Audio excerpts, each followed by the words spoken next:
بسم اللہ الرحمن الرحیم ایاک نعبد و ایاک نستعین۔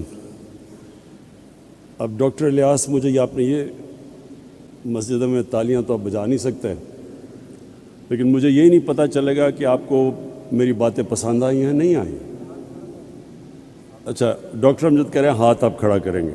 اچھا، میں سب سے پہلے آپ سب کو جو پیغام دینا چاہتا ہوں وہ یہ کہ یہ پاکستان ایک بڑی خواب کا نام تھا۔ ہم نے ایک مثالی اسلامی فلاحی ریاست بننا تھا، اور جو فلاحی ریاست کس کے طرز پہ بننا تھا؟ جو سب سے پہلے ہمارے نبی صلی اللہ علیہ وسلم نے مدینہ میں ایک ریاست قائم کی تھی، ان اصولوں پہ ہم نے پاکستان کو کھڑا کرنا تھا۔ مجھے افسوس سے کہنا پڑتا ہے کہ وہ جو ہمارا قبلہ ہونا چاہیے تھا 1947 میں، ہم اس راستے پہ نہیں چلے۔ اور میرا یہ ایمان ہے کہ اگر آج پاکستان کو وہ عزت نہیں ملی دنیا میں، اگر پاکستان کا وہ مقام دنیا میں نہیں ہوا جو ہونا چاہیے تھا، اس کی وجہ یہ تھی کہ جس نظریے کے تحت پاکستان بنا تھا اس نظریے پہ ہم نہیں چلے۔ جو قوم اپنے نظریے سے ہٹتی ہے وہ کبھی کامیاب نہیں ہوتی۔ جو انسان اپنے نظریے سے ہٹتا ہے وہ بھٹک جاتا ہے، اور ہمارا نظریہ مدینہ کی ریاست کا نظریہ تھا۔ اس میں دو سب سے اہم چیزیں تھیں، ایک انسانیت، فلاحی ریاست جدھر ریاست نے اپنے کمزور طبقے کی ذمہ داری لینی تھی، جس کو انگریزی میں ویلفیئر اسٹیٹ کہتے ہیں، اور دوسرا جو نبی صلی اللہ علیہ وسلم کا حکم تھا کہ جو قوم طاقتور چور کو چھوڑ دیتی ہے اور کمزور چور کو جیل میں ڈالتی ہے وہ تباہ ہو جاتی ہے، یعنی جس قوم میں انصاف نہیں ہوتا وہ تباہ ہو جاتی ہے۔ اور انہوں نے پھر کہا کہ میری بیٹی بھی اگر چوری کرے گی تو اس کو بھی سزا ملے گی، یعنی کوئی قانون سے اوپر نہیں ہے۔ یہ دو سب سے بڑے اصول تھے جو بنیاد بنے مدینہ کی ریاست میں۔ اور بھی تھے، میریٹوکریسی تھی، خواتین کو پہلی دفعہ جائیداد میں حق دیا گیا، غلاموں کو انسانوں کی طرح حکم دیا رکھنے کا، کوئی کسی کے اندر، سب انسان حضرت آدم کی اولاد بتایا گیا کہ کوئی بھی رنگ ہو آپ کا، اس پہ کوئی انسانوں کے اندر فرق نہیں ہے۔ اور پھر رحمت اللہ عالمین نے انسانوں کو اکٹھا کیا، انسانیت کا پیغام دیا کہ سب انسانوں کو تقسیم نہیں کیا، اور وہ ریاست اس کے اوپر کئی صدیوں تک مسلمانوں نے دنیا کی امامت کی۔ آج مجھے افسوس سے کہنا پڑتا ہے کہ جن اصولوں پہ انہوں نے مدینہ کی ریاست کھڑی کی تھی، آپ کو وہ اصول وہ لوگ جو مسلمان نہیں ہیں ان ریاستوں میں نظر آتے ہیں۔ میں ساری دنیا گیا ہوں، میں آپ کو یقین دلاتا ہوں، کوئی سوئٹزرلینڈ، نیوزی لینڈ، اسکینڈینیویا، ان ملکوں میں آپ چلے جائیں آپ کو زیادہ اسلام نظر آئے گا، وہ قریب ہیں ان کے مدینہ کی ریاست کے اصولوں پہ۔ وہاں انصاف بھی ہے، وہاں انسانیت ہے، وہاں فلاحی ریاست ہے، وہاں میریٹوکریسی ہے، وہاں خواتین کو حقوق ملے ہوئے ہیں، انسانوں میں فرق نہیں کرتے۔ اور مسلمان دنیا میں بڑے کم، 50 سے زیادہ مسلمان ملک ہیں، بڑے کم مسلمان ملکوں میں آپ کو وہ مدینہ کی ریاست کے اصول نظر آئیں گے۔ اسی لیے میں انشاءاللہ کل آغاز کر رہا ہوں رحمت للعالمین اتھارٹی کا، اور صرف میرا مقصد یہ ہے کہ اب ہمارے بچے کو سمجھ آئے کہ نبی صلی اللہ علیہ وسلم کا پیغام کیا تھا، سیرت نبی کیا تھی، سب کو پتہ چل جائے۔ اللہ کسی کو ایمان دیتا یا نہیں دیتا وہ تو اللہ کا تحفہ ہے، لیکن ہم اپنی ریاست ذمہ داری پوری کریں اپنے انسانوں پہ، اپنے بچوں پہ، ان کو بتائیں کہ اصل میں ان کی سیرت کیا تھی، ان کا راستہ کیا تھا۔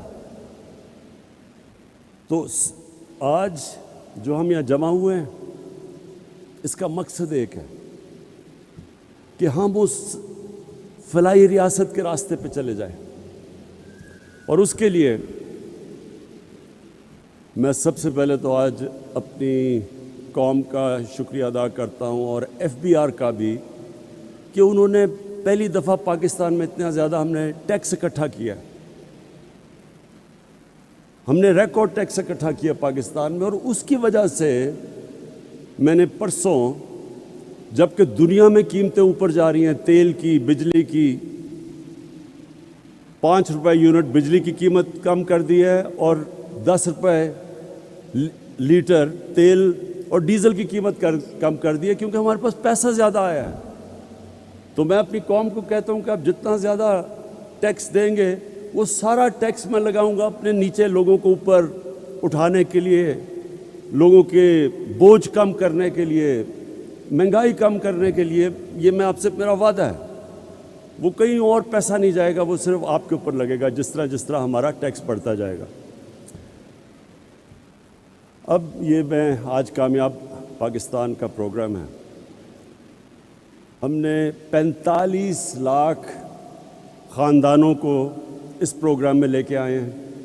45 لاکھ خاندان شروع کیا تھا ہم نے پختونخوا سے، اور آزاد کشمیر، گلگت بلتستان، پھر جو ہمارے کمزور علاقے پنجاب کے، ساؤتھ پنجاب میں، اور تھرپاکر سندھ میں، بلوچستان میں، لیکن اب سارے پاکستان میں ہم یہ پروگرام لے کے آ رہے ہیں۔ جس طرح ابھی ڈاکٹر امجد نے کہا، اور ڈاکٹر امجد میں آپ کی جتنی بھی تعریف کروں وہ کم ہے، آپ وہ انسان ہیں جو سمجھ گئے ہیں زندگی کا مقصد، کہ اللہ تو اس کو آخرت میں اس کو نوازتا ہے جو انسانیت کے لیے کچھ کرتا ہے۔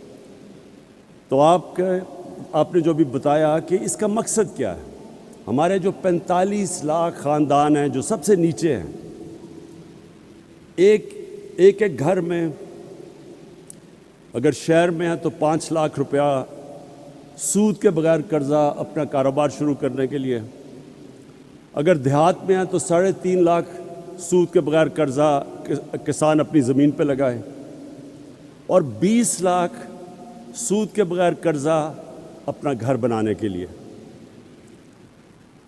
اور پھر اسی خاندان میں اگر ٹیکنیکل ایجوکیشن، ایک فرد کو ٹیکنیکل ایجوکیشن دے تاکہ وہ ہنر سیکھے اور اپنے لیے کما سکے گھر پہ۔ اور اب تو IT ایک ایسا شعبہ ہے، انفارمیشن ٹیکنالوجی، کہ آپ 6 مہینے 12 مہینے میں ایک بچے کو ٹرین کر سکتے ہیں، وہ IT سیکھ سکتا ہے، پروفیشنل پیسے کما سکتا ہے۔ اور اب تک ہم جتنا پیسہ دے چکے ہیں، میرے خیال میں 2.5 ارب ہے، ہم جو آگے دینے جا رہے ہیں پیسہ دونوں اگلے سال تک، وہ 1000 ارب ہے۔ 1000 ارب روپے کے قرضے دیں گے یہی 45 لاکھ خاندانوں کو، اور پھر اس کو بڑھاتے جائیں گے۔ مقصد یہ ہے کہ لوگ خود اپنے پیر پہ کھڑے ہوں، ہنر سیکھیں، کاروبار کریں۔ حکومت کے پاس تو کبھی بھی اتنا پیسہ نہیں آئے گا کہ نوکریاں سب کو دے دے، 22 کروڑ عوام ہے، حکومت کے پاس تو اتنے وسائل نہیں ہوں گے۔ تو لوگوں کو مدد کر رہے ہیں کہ وہ اپنے پیر پہ کھڑے ہو سکیں، اپنا کاروبار، ہنر سیکھ سکیں، اور کسانوں کے لیے خاص طور پہ کہ سود کے بغیر قرضے ملیں تاکہ وہ اپنی زمین کے اوپر لگا سکے اور اپنی آمدن بڑھا سکے۔ اور پھر سب سے بڑی بات، گھر، یہ ایک انسان کی سب سے بڑی خواہش ہوتی ہے کہ میرے اپنی چھت ہو، لیکن ہمارے ملک میں اتنا مہنگا ہے گھر بنانا، اور بینک ابھی تک قرضے ہی نہیں دیتے تھے چھوٹے لوگوں کو، تنخواہ دار طبقہ، ان کے پاس کبھی بھی ان کو قرضے نہیں دیتے تھے، پیسے والوں کو قرضے دیتے تھے۔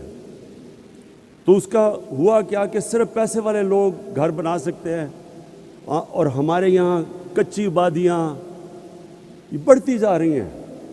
کراچی میں تقریباً 40% کراچی کچی آبادیاں ہو گیا ہے، ہر شہر میں بڑھتی جا رہی ہیں۔ لاہور میں کچی آبادیاں، کیونکہ لوگوں کے پاس پیسہ نہیں ہے اپنا گھر بنانے کے لیے۔ تو یہ کوشش، ایک تو یہ کہ سب سے جو 45 لاکھ غریب خاندان ہیں ان کو 20 لاکھ کا سود کے بغیر قرضہ، اور پھر ہم نے اب بینکوں کو تیار کیا ہے۔ پہلی دفعہ پاکستان میں بینک اب تنخواہ دار اور اس طبقہ جو کرائے کے گھر میں رہ رہا تھا، اسی کرائے کے اندر وہ قسطیں دے کے اپنا گھر لے سکتا ہے۔ یہ بھی پاکستان میں پہلی دفعہ۔ اب تک 55 ارب روپے کے قرضے دیے گئے ہیں۔ اب تک 55 ارب روپے کے قرضے کبھی پاکستان میں تنخواہ دار اور نچلے طبقے کو نہیں دیے گئے تھے، اور یہ آنے والے دنوں ہر ہفتے یہ بڑھتے جا رہے ہیں قرضے، کیونکہ بینکوں نے پہلی دفعہ، ہم ان کو سبسڈائز کر رہے ہیں، ہم بینکوں کی مدد کر رہے ہیں ان کو پیسے دے کے، تاکہ جو سود زیادہ نہ ہو ایک عام آدمی کے لیے، تو گورنمنٹ سبسڈائز کر رہی ہے۔ تو انشاءاللہ میری جو خواب ہے کہ ہم وہ جو سفر نکل گئے ہیں فلاحی ریاست کی طرف، جس میں جو سب سے بڑا پروگرام ہم نے کیا، جس میں مجھے ابھی فخر سب سے زیادہ ہے، وہ ہے ہیلتھ کارڈ۔ اس مہینے کے اینڈ تک سارے پنجاب کے خاندان کے پاس ہیلتھ کارڈ آ جائے گا۔ یہ پھر سے سن لیں، ہیلتھ کارڈ کیا ہے؟